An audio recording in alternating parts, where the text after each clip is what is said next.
നമസ്കാരം, എല്ലാവർക്കും ഇമ്മ്യൂണിവില്ലേ കമ്പ്യൂട്ടിങ്ങിന്റെ പുതിയൊരു എപ്പിസോഡിലേക്ക് സ്വാഗതം. നമ്മളിന്ന് ഹാക്കിങ്ങിനെ കുറിച്ചാണ് സംസാരിക്കുന്നത്.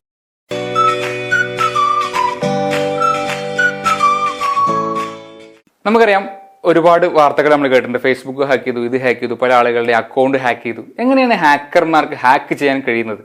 അതാണ് നമ്മളിന്ന് ചർച്ചയ്ക്ക് വിധേയമാക്കുന്നത്. ഓക്കെ, ആദ്യം നമുക്ക് പാസ്വേഡുകൾ എങ്ങനെയാണ് സ്റ്റോർ ചെയ്യുന്നതിലേക്ക് വരാം.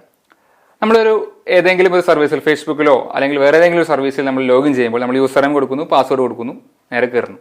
എന്നാൽ പാസ്വേഡ് നമ്മൾ ടൈപ്പ് ചെയ്യുന്ന അതേപോലെയല്ല അതിന്റെ സെർവറുകളിൽ സ്റ്റോർ ചെയ്ത് വെക്കുന്നത്. ഉദാഹരണത്തിന് നമ്മൾ ഫേസ്ബുക്കിൽ അക്കൗണ്ട് എടുക്കുന്ന സമയത്ത് നമ്മുടെ പേര്, നമ്മുടെ വയസ്സ്, നമ്മുടെ ലൊക്കേഷൻ, മറ്റു കാര്യങ്ങളെല്ലാം കൊടുക്കും, പ്ലസ് ഇമെയിൽ അഡ്രസ്സ്, പാസ്വേഡ് കൊടുക്കും. ഇത് ഫേസ്ബുക്കിന്റെ സെർവറിൽ സേവ് ആകുന്നത്. ബാക്കിയെല്ലാം പ്ലെയിൻ ടെക്സ്റ്റ് നമ്മൾ എങ്ങനെയാണ് കൊടുക്കുന്നത് അങ്ങനെയും. എന്നാൽ പാസ്വേഡ് ഹാഷ് ചെയ്തതിന്റെ റിസൾട്ട് ആയിട്ടുള്ള വലിയൊരു സ്ട്രിംഗ് ആണ് കൊടുക്കുന്നത്. ഹാഷിംഗ് എന്ന് പറഞ്ഞു കഴിഞ്ഞാൽ നമ്മൾ മുൻപ് എൻക്രിപ്ഷനെ കുറിച്ച് പഠിച്ചിട്ടുണ്ടായിരുന്നു. ആ വീഡിയോ നിങ്ങൾക്ക് ഇവിടെ കാണാം. അപ്പൊ എൻക്രിപ്ഷൻ എന്ന് വെച്ച് കഴിഞ്ഞാൽ ഒരു സാധനത്തിനെ നമുക്ക് പെട്ടെന്ന് മനസ്സിലാക്കാൻ പറ്റാത്ത രൂപത്തിലേക്ക് മാറ്റുക എന്നുള്ളതാണ്. അത് പ്രത്യേകം അൽഗോരിതങ്ങൾ ഉപയോഗിച്ചാണ് ചെയ്യുന്നത്. SHA-1, SHA-256, അതുപോലെ ടൈഗർ തുടങ്ങി അനേകം അൽഗോരിതങ്ങളുണ്ട്. അപ്പൊ ഇത്തരത്തിലുള്ള ഒരു ഹാഷിംഗ് അൽഗോരിതം ഉപയോഗിച്ചുകൊണ്ട് പ്ലെയിൻ ടെക്സ്റ്റിനെ വായിച്ചാൽ മനസ്സിലാവാത്ത വലിയൊരു ടെക്സ്റ്റിലേക്ക് മാറ്റുന്നതാണ് ഹാഷിംഗ് എന്ന് പറയുന്നത്. ഇത്തരത്തിൽ ഹാഷ് ചെയ്തിട്ടാണ് എന്ത് ചെയ്യുന്നത്? പാസ്വേഡിനെ സ്റ്റോർ ചെയ്യുന്നത്. ഇപ്പൊ നമ്മൾ ടെസ്റ്റ് 1 2 3 എന്നാണ് പാസ്വേഡ് കൊടുത്തിരുന്നെങ്കിൽ ടെസ്റ്റ് 1 2 3 എന്നല്ല അവിടെ സേവ് ആവുന്നത്, മറിച്ച് അത് വലിയൊരു സ്ട്രിംഗ് ആയിട്ടാണ് അവിടെ സേവ് ആകുന്നത്. ഈ ഹാഷിംഗ് എന്നുള്ളത് ഒരു വൺ വേ അൽഗോരിതമാണ്. അതായത് അങ്ങോട്ട് ചെയ്യാൻ മാത്രമല്ല, തിരിച്ച് റിവേഴ്സ് ചെയ്യാൻ പറ്റില്ല. അത് നിയർലി ഇമ്പോസിബിൾ എന്ന് വേണമെങ്കിൽ പറയാം. ഈ ഹാഷ് കിട്ടിയതുകൊണ്ട് നമുക്ക് അതിന് തിരിച്ച് ഇങ്ങോട്ട് ആക്കാൻ പറ്റില്ല. അത് എങ്ങനെയാണോ അങ്ങോട്ട് ആക്കി വെച്ചാൽ അത് അറിഞ്ഞാൽ മാത്രമേ ഇങ്ങോട്ട് ആക്കാൻ പറ്റുള്ളൂ. അതുകൊണ്ട് അത് വളരെ ഇമ്പോസിബിൾ ആണ്. ഇങ്ങനെയുള്ള ഒരു അവസ്ഥയിൽ ഫേസ്ബുക്ക് ഹാക്ക് ചെയ്യപ്പെട്ടു എന്ന് വിചാരിക്കുക, അല്ലെങ്കിൽ ഫേസ്ബുക്കിന്റെ ഡാറ്റാബേസ് വേറെ ആൾക്ക് ചോർത്തപ്പെട്ടു, ആൾക്ക് കിട്ടി. പക്ഷെ എങ്ങനെ കിട്ടിയാലും ഇയാൾക്ക് പ്രത്യേകിച്ചൊന്നും ചെയ്യാനില്ല. ഇയാൾക്ക് എന്ത് ചെയ്യാൻ പറ്റില്ല? ഈ യൂസർ നെയിമും ഈ പാസ്വേഡ് ഹാഷും വെച്ചിട്ട് ഇയാൾക്ക് ലോഗിൻ ചെയ്യാൻ പറ്റില്ല. ലോഗിൻ ചെയ്യണമെങ്കിൽ പാസ്വേഡ് ആയിട്ട് തന്നെ കൊടുക്കണം. പാസ്വേഡിന് ഹാഷ് കൊടുത്താൽ നിങ്ങൾക്ക് അവിടെ ലോഗിൻ ചെയ്യാൻ വേണ്ടി കഴിയില്ല. അപ്പൊ എങ്ങനെയാണ് ഈ ഹാക്കേഴ്സിന് ഡാറ്റ കിട്ടുന്നത്?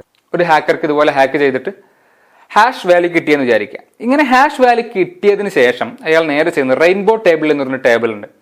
ഈ ടേബിളിന്റെ പ്രത്യേകത എന്ന് പറഞ്ഞു കഴിഞ്ഞാൽ കോമൺലി ഉപയോഗിക്കുന്ന പാസ്വേഡുകളുടെ എല്ലാം ഹാഷ് വാല്യൂ എഴുതി വെച്ചിട്ടുള്ള റെക്കോർഡ് ചെയ്തിട്ടുള്ള ടേബിളാണ്. നമുക്ക് ഇന്റർനെറ്റിൽ സെർച്ച് ചെയ്ത ഇഷ്ടം പോലെ കിട്ടും. ഒരുപാട് സർവീസുകൾ ഇത് കൊടുക്കുന്നുണ്ട്.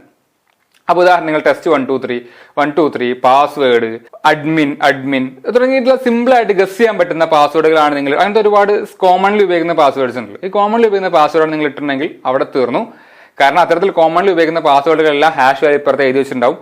അപ്പോൾ നമ്മൾ ഈ ഹാഷ് വാല്യൂ ചുമ്മാ ഒന്ന് കോപ്പി പേസ്റ്റ് ചെയ്ത് കൊടുത്തു കഴിഞ്ഞാൽ നമുക്ക് എന്ത് ചെയ്യും? അതിന്റെ കൃത്യമായിട്ടുള്ള പാസ്വേഡ് ഹാക്കർക്ക് സുഖമായിട്ട് നിങ്ങളുടെ അക്കൗണ്ടിൽ പ്രവേശിക്കാൻ വേണ്ടി കഴിയും. എന്നാൽ നിങ്ങൾ കോമൺലി ഉപയോഗിക്കാത്ത വേറെ നിങ്ങളുടെ കുറച്ച് ലോജിക്ക് ഉപയോഗിച്ച് നിങ്ങളുടെ പേരും വേറെ എന്തൊക്കെ ചേർത്ത് എന്തെങ്കിലും ഒരു പാസ്വേഡാണ് നിങ്ങൾ ഇട്ടിട്ടുള്ളതെങ്കിൽ, കോമൺലി ഉപയോഗിക്കാത്ത പാസ്വേഡാണ് നിങ്ങൾ ഇട്ടിട്ടുണ്ടെങ്കിൽ ഈ റെയിൻബോ ടേബിൾ കൊണ്ട് പ്രത്യേകിച്ച് ഉപകാരമൊന്നുമില്ല. അപ്പോൾ അവർ ഉപയോഗിക്കുന്ന മെത്തേഡാണ് dictionary attacking, word list attacking എന്ന് പറയും. ഇവിടെ ചെയ്യുന്നത് പാസ്വേഡ് ഉണ്ടാക്കാൻ സാധ്യതയുള്ള ഒരുപാട് സാധനങ്ങൾ ഒരു വേർഡ് ലിസ്റ്റ് ആക്കി ഉണ്ടാക്കുന്നു. എന്നിട്ട് എന്ത് ചെയ്യും? അതിനൊരു പ്രോഗ്രാം എഴുതും. ഈ ഹാക്കർ ഒരു പ്രോഗ്രാം എഴുതും. എന്തിനാണ്? ഈ വേർഡ് ലിസ്റ്റുകളുടെ ഹാഷ് കണ്ടെത്തി നമ്മുടെ കയ്യിലുള്ള ഹാഷുമായിട്ട്, നമുക്ക് കിട്ടിയിട്ടുള്ള ഹാഷുമായിട്ട് ഒത്തുചേർത്ത് ഇത് ഈ ഹാഷുമായിട്ട് ചേരുന്നുണ്ടോ ഉണ്ടെങ്കിൽ അതാണ് പാസ്വേഡ് എന്ന് കണ്ടെത്താൻ വേണ്ടിയിട്ട്. ഇത് എത്രത്തോളം സക്സസ് ആവും എന്നുള്ളത് ആ വേർഡ് ലിസ്റ്റിന്റെ ഒരു കപ്പാസിറ്റി അനുസരിച്ചിരിക്കും. ആ വേർഡ് ലിസ്റ്റിൽ ഇപ്പൊ നിങ്ങൾ സ്ഥിരമായിട്ട് ഉപയോഗിക്കുന്ന, അല്ലെങ്കിൽ നിങ്ങൾക്ക് ഇഷ്ടപ്പെട്ട നിറമോ അല്ലെങ്കിൽ നിങ്ങളുടെ ഇഷ്ടവും നിങ്ങളുടെ താല്പര്യമൊക്കെ അനുസരിച്ചിട്ടുള്ള വാക്കുകളൊക്കെ അതിൽ മിക്സ് ചെയ്ത് കൊടുത്തിട്ടുണ്ടെങ്കിൽ ഒരു പക്ഷേ കിട്ടിയേക്കാം, അല്ലെങ്കിൽ കിട്ടാൻ സാധ്യതയൊന്നുമില്ല. ഇതാണ് അടുത്ത ഒരു മെത്തേഡ് എന്നുള്ളത്.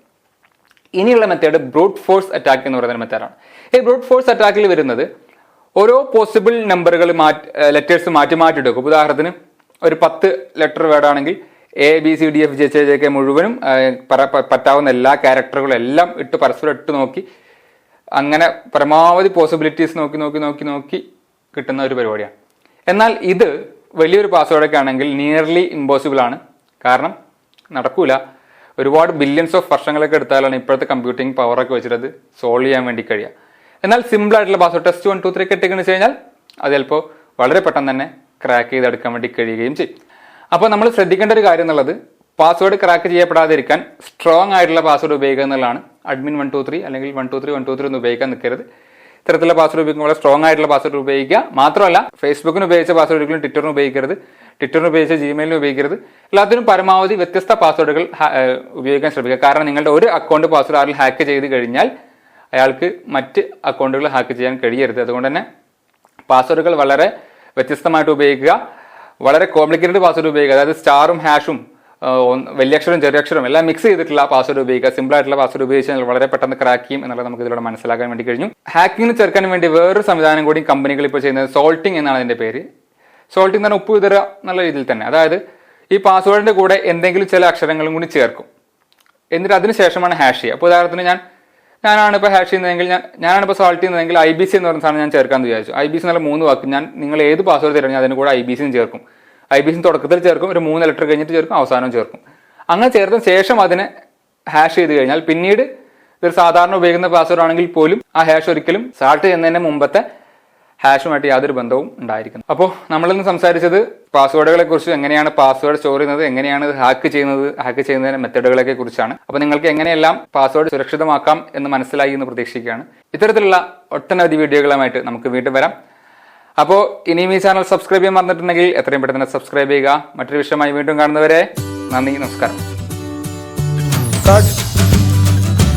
ഇത്തരത്തിലുള്ള ഒട്ടനവധി